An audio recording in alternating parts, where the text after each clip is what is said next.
Je veux vivre, rester libre. Je veux m'envoler vers le ciel. Ndam li fi amoon daaw tollanti la ñuy xaar bébé.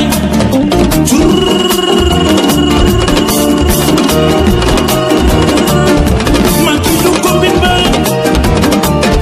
ñun du combine ba dëgg coow li ñoo di la ñun du combine ba. am nga keneen ku nekk ak yow nekk sama xarit muy Vieux John ak xale yi ngay àndal yëpp te li ngay def Macky Sall nga koy defal ñun nga koy defal li ngay def lu baax ci dëkk bi ñëpp di ko seede loolu la ñëpp war a def et tu es en train d'abattre un travail reconnu, un travail utile et colossal. C'est pourquoi je voudrais te féliciter aujourd'hui à l'occasion de cette cérémonie qui t'est dédiée pour magnifier tes actions ici au niveau de la ville de Fatick. Parce que nag lingeer yi li ñu def yëpp ngor rek la parce que booy ànd ak nit naw ko muy def lu baax war nga am bés ne ko nag kontaan nañu moo tax li ngeen def comme ngor a ko lal jàmm rek ngeen ci am di leen ñaanal lépp luñ ci def dañ ko war a def biram ala kuli alin sama rak rek lay mën a doon te jàmm rek laa ko mën a yéene mënuma ko yéene lu dul jàmm parce que xam naa ne bu amee Fatick la koy andi du ko andi feneen xam naa ne bu amee ndam Macky Sall moo am ndam parce que nag ku Macky Sall xool ba jox la décret képp ku bëgg Macky Sall daf la war a ñaanal nga am ndam parce que ndam loolu doo ko yóbbu feneen mooy le bilan du président Macky Sall. C'est pas aujourd'hui moi j'étais vu à l'œuvre boobu Macky Sall premier ministre Macky Sall di traverser le désert mais tu as été parmi les jeunes les plus dynamiques, les jeunes les plus engagés aux côtés du président Macky Sall. moo tax di bu waree dem kilifa yaa ngi fii Ibrahima Soukandé laa ngi fii le maire Issakha Dieng ngi fii notre frère Moustapha Dieng mu ngi fii ak yeneen kilifa. Vous pourrez continuer votre cérémonie, mais je voudrais au nom de l'ensemble des responsables politiques de Fatick te rendre un hommage mérité. li nga am ni da nga ko mérité parce que da nga ko liggéey ku liggéeyul kenn du la sargal moo tax damay ñaan loo mën ren nga mën lu ko ëpp parce que li ngay mën yëpp fi nga koy andi muy Fatick, plus particulièrement dans ton quartier. Je voudrais saluer aussi la présence du président du comité électoral de Pelga qui vient d'arriver et vous encourager à continuer dans cette mobilisation. C'est cette mobilisation qui est importante pour demain, mais pour le 24. Moi, je suis sûr et très rassuré. Li ma gis Fatick, engagement bi ma gis El Hadj Souley ñu ngi lay nuyu, le président du comité électoral de Darel, DAGE du ministère de la Culture. Yéen ñi ñëpp vous êtes des valeurs sûres ay ndaw ngeen mais Fatick pourra compter sur vous parce que ay nit ñu baax ngeen te bëgg ngeen dëkk bi. li ma fi gis ci loolu lay terminer ci jigéen ak ndaw seen détermination wane na ne président Macky Sall bu ko neexee tëdd nelaw. L'opposition ne verra que du feu parce que sénégalais am na fulla xam kuy liggéey ak ku liggéeyul. kon Biram dama lay ñaanal yàlla ñaanal ko l'ensemble des responsables de Fatick surtout la jeunesse yàlla gën leen a jàpp ngeen gën a dëgër gën a jëm kanam parce que bu ngeen jëm kanamee Fatick moom mooy tax Fatick ay jëm kanam. kon maa ngi gërëm encore une fois l'ensemble de la population de Fatick, l'ensemble des sympathisants et linguères du directeur général Biram Faye, et je vous confie, comme les leaders le feront, on vous confie l'accueil du président Macky Sall. On vous confie le combat que le président Macky Sall a engagé pour le 24. Et nous sommes sûrs que si les femmes sont devant et la jeunesse, on pourra remporter effectivement ce combat-là.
parce que Biram Faye yorul dara ci poosam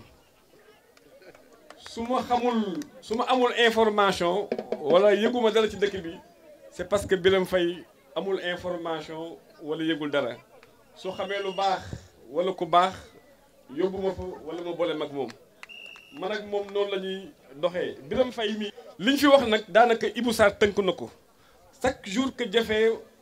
kii mooy ki nga xamante ne chaque jour que jafee maag moom ñu déggante Sénégal yëpp kenn nit kese laa xam ne chaque jour ñu déggante même bu dee benn yoon au téléphone muy Birame Waagane Faye chaque jour muy xool ci agendaam ci heure am ay waxtu ay heure pour ut dara andil doomu waa Fatick yóbbu na ay nit bitim réew ñu dem daan seen doole. amul direction ci Sénégal boo xamante ne amul doomu Fatick bu mu fa dugal donc mu nit ku nekk ku ñàkk ki ñaan ànd ak nit nag yombul parce que soo amul patience ànd bi du yàgg waaye jàmbaar la toog leen ci wutam ngeen jàppale ko li mu war a am nag li mu war a am yëpp mën naa wax ne amugu ko parce que ni muy doxee la day boole di dajale ti du yàkkamti maanaam du def raccourci mais bu doon day def raccourci di waxal boppam Birame ci année bi lu mu dee man ak moom waxuma ko pour dara dinañ toog presque juróom-benn ba juróom-ñaari yoon ak kilifa gi mais Birame bés bu toogee ak président wala soxnaam mu ngi poser ay cas sociaux kii dafa feebar kii dafa def lii kii dafa def lii nañ ko jàppale donc loolu mënuma ko bañ a wax fii ci moom di ko remercier bu baax a baax a baax a baax a baax a baax a baax jàmbaar la te xam naa ne bu ngeen ko mayee doole dina yokk ci bu yokkee yokk Fatick yëpp la. auzu billahi mina sheytaani rajim bismillahi rahmaani rahim mbooloo mi maa ngi nuyu ñëpp ñi fi teew góor ak jigéen mag ak ndaw ku ci nekk ci turam ak santam ñooyu maa ngi ci jiital kilifa yi fi ñëw muy le maire coordonnateur du comité électoral communal le ministre Matar Ba les présidents de conseil yi fi nekkoon ñëpp ñoom Moustapha Dieng les honorables députés ñoom Fada Guène ñoom Binta Seck le président mon grand frère et ami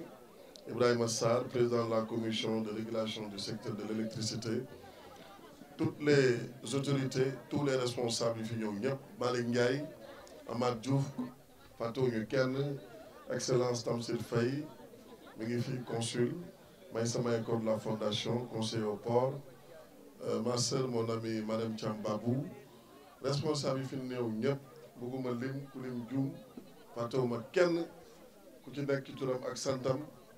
maa ngi leen di nuyu sama soxna aussi di ko remercier ci taxawaayam ak jàppaleem Pape Diop Koundou maa ngi koy nuyu bu baax a baax a baax Mbodj conseiller président Binta Seck nuyu naa ko Fada en tout cas ñëpp semu ñëwul mais yónnee na gis nañu lim ci def Sitor fàttu yi kenn parce que bëgguma aussi juum ci lim bi kaddu yi ay kaddu cant la ak ay kaddu gërëmaate d'abord di sant di gërëm les femmes qui sont engagées politiquement à mes côtés les Linguères de Birame Faye maa ngi leen di nuyu ñooñu ñëpp di leen sant di leen gërëm seen engagement seen fidélité seen loyauté seen dynamisme di ci jiital ma sœur camarade amie confidente Mame Fatou Soumaré Wade je remercie Mame Fatou du fond du cœur je lui exprime toute ma gratitude ma reconnaissance merci 1000 fois sa engagement li ngay def Fatick suba ngoon gu def bëccëg gis naa ko à travers yow maa ngi nuyu jigéen ñëpp di nuyu jigéen ñi aussi ñoom Awa Sarr les jeunes filles les sages les mamans les cadres tout le monde maa ngi leen di nuyu di rafetlu initiative bi ngeen jël ci biir campagne électorale bi muy rassembler nit ñi dans l'unité remobiliser leen pour que le président de la République jàll au soir du 24 février 2019 au premier tour incha allah li tax yëf yi am solo Sali wax na ko léegi ñi fi jël kàddu ñëpp wax nañ ko mooy dafa am une touche innovante on a été créatif dañu indi benn affaire bu bees mooy on a investi dans le cadre de l'entrepreneuriat privé pour may nit ñi ñu am autonomie pour may nit ñi ñu mën a demal seen bopp parce que bon j'ai été directeur général de l'Agence nationale pour l'emploi des jeunes xam naa ne emploi salarié kese bul régler problème bi donc foog ñu jàppale xale yi élaborer leen ay projet financer leen jàppale leen renforcer leen jox leen logistique ba ñu mën a demal seen bopp loolu mooy politique de développement te loolu la ñu def tey te lay moulin à mil jox ko village environnement yi nga xam ñu ngi béy nekk fii ci Fatick jël des kits coiffure jox ko coiffeurs yi ak coiffeuses yi fi nekk jël ay machine couture jox ko tailleur yi ak couturier yi nga xam ne dañu ànd ak ñun encore une fois ñu tànn meetingu jigéen ñi pour def ko loolu pour sargal jigéen ñi la parce que les politiques xam ne jigéen ñi la ñoom la ñuy mobiliser suba ak mën guddi ak bëccëg donc encore une fois ñu ngi leen di remercier ñi fi teew ñëpp madame Thiam Babou fàttewuma kenn ñu déplacé wu ñëpp ku ci nekk ci turam ak santam les autorités ñi ci jàpp ñu woote ñëpp bàyyiwuñu kenn ñu ngi sant ñëpp ñu ngi gërëm ñëpp li ma ci boot yokk lenn la moom mooy dañu nekk ci contexte campagne électorale présidentielle doomu dëkk bi di président Macky Sall nekk candidat may ñaan waa Fatick yëpp ñu ànd doon benn comme ni ñu ko defee ñun leader yi bokk ndey bokk baay dem votel président Macky Sall ba mu mun a jàll au premier tour le 24 février 2019 lu tax ma wax ko xam ngeen ne il y a quelques jours ndox mi ñu doon naan mu ñu doon indi ay feebar ak ay tension ndox moomu jeex na xale yi ni ñu ko waxee de façon ci ay humeur je pense que rafet na donc tey ndox mu neex mi kenn wax mënatul wax ne gisuma ci sama bopp ñëpp a ci gis seen bopp parce que ñëpp a ciy naan di ci sangu di ci faj seen soxla su loolu weesoo ku dëkk Fimela laa taxawal tey xam ngeen ne at ci ginnaaw kenn mënu foon dem kenn mënu woon dem Bambey kenn mënu woon dem Gossas kenn mënu woon dem Dakar kenn mënu woon dem Kaolack kenn mënu woon dem Foundiougne kenn mënu woon dem Fimela donc tey le président Macky Sall dafa désenclavé totalement Fatick au-delà du désenclavement routier aussi autorité yi ñu ngi pont yi ñu ngi fi muy le pont Farafenni nga xam dafa gën a ibbi Fatick ak le pont de Foundiougne ak port de Foundiougne au-delà de toutes ces infrastructures gis ngeen ne Fatick léegi am na ay infrastructures administratives ay infrastructures routières ak yeneen ak yeneen ak yeneen donc je pense que université El Hadj Ibrahima Niass centre des œuvres sociales war na nekk Fatick centre ak école de formation yi nekk Fatick nekk Diouroup nekk Pouham nekk fépp suñu hôpital yu bokk ci hôpitaux yi nga xam ne ñoo gën a moderne ak plateau technique bu relevé dans toute l'Afrique je pense que ne serait-ce que pour ça war na tax ñëpp ànd jàppale président Macky Sall su leelu weesoo xam ngeen ne Fatick le président a promis les fils de Fatick am nañ ay ministres lu toll ci ñeent ci département bi lu toll ci juróom-benn ci région bi premier ministre bokk ci donc je pense que kooku wàccoon na ak ñun donc dëkk bu sañoon am président de la république ñun la yàlla may ñu am président de la république mu dëkk Fatick dëkk Pëlga donc dañu war a ànd doon benn bokk ndey bokk bàyyi jàppale ko ba nga xam ne le 24 février au soir ñu ne le président a gagné partout mais les résultats de Fatick sont meilleurs que tous les résultats du Sénégal sur toute l'étendue du territoire national donc li may ñaan nit ñi encore une fois moom mooy ñu jëli carte yi ku ci nekk def contrôle fi nga nekk sa kër say dëkkandoo say bokk say am di jàmm say xarit est-ce que réellement ñu ngi seeni carte ba nga xam bu soobee yàlla ci jour ba ñu teel a jóg teel a voté ji midi 14 heures résultat diaspora yi génn annoncé la couleur de la belle victoire 18 heures 20 heures résultat yi génn au niveau national ñu ne le président est passé au premier tour Fatick à la meilleure victoire donc dañu war a gagner mais waruñu yem ci gagner dafa am ñaari défis yu ñu war a relever le défi de la participation il faut voter et faire voter tout le monde il faut que tout le monde vote pour que le taux de participation soit élevé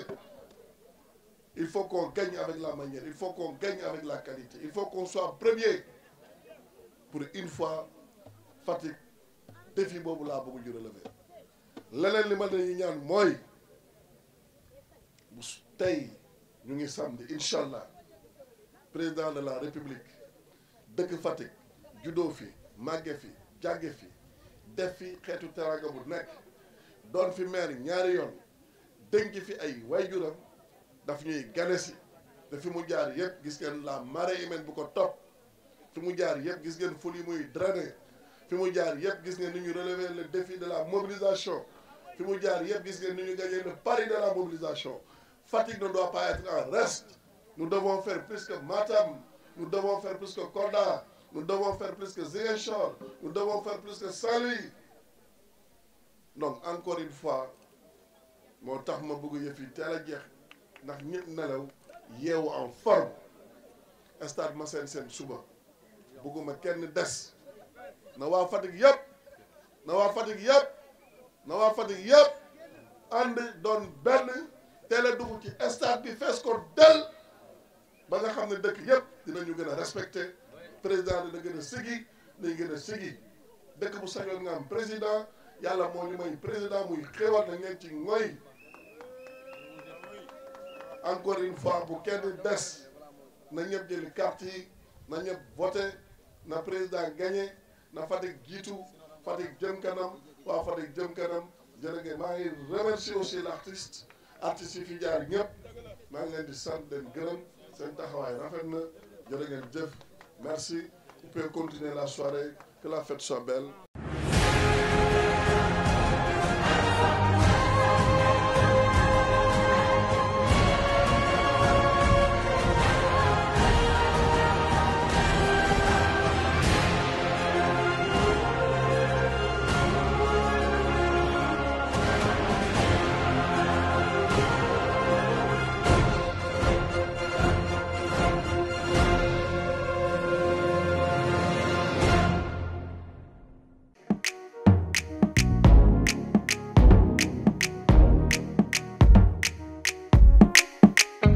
Sen TV partout dans le monde.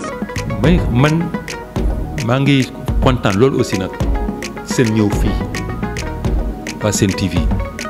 seen télé bi yàlla na ko yàlla télé bu mag te bu dee télé bu mag tam yàlla na leen jig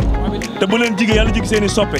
yàlla mën na ko te bu ko defee dina ko ci fekk yàlla na ko yàlla def. Regardez Sen TV au Sénégal, le frère. Sen TV Sénégal. Sen TV Sénégal, meilleure télé. C'est la France qui vous le dit. Fatick mi ngi dund de mais du point de vue communication Sen TV nga def lu mu ci ayib. ne serait-ce que pour ça rek war na tax ba ñu jàppale leen bu baax ndax ñu mën a créer pourquoi pas une télévision régionale te defe naa loolu sax mooy seen mébét ñu dem ba am fi une télévision privée régionale boo xamante ne yeneen télé yu fi nekk ci dëkk bi duñ leen yóbbul dara. encore Sen TV nooy mooy coosaano ay waayo. ñi nga xamante ne yéenay génn xibaar yi ba ñëpp di si teg seen bëtam yal na leen yàlla defal na may leen ndam may leen ay matuwaay yoo xamante ne fi ñuy dégg ñëpp dinañ leen fa dégg. Sen TV partout dans le monde. yéen tamit ñoo ngi leen di jaajëfal bu baax di leen ñaanal seen liggéey bi ci kaw si kanam rek. Sen TV Sénégal. Kamfuda Sen TV. Parce que Sen TV côté Ndjegu. Moi, particulièrement, je vous conseille de regarder Sen TV au Sénégal. Assalamualaikum mbokk Sénégal wóoratul bañ a seetaan Sen TV man la Michel Perlo from Moscou mooy Pass My Dream Sen TV ñoo ngi seetaan Sen TV. kin ko anda cosaan a sidik maa ngay ngeen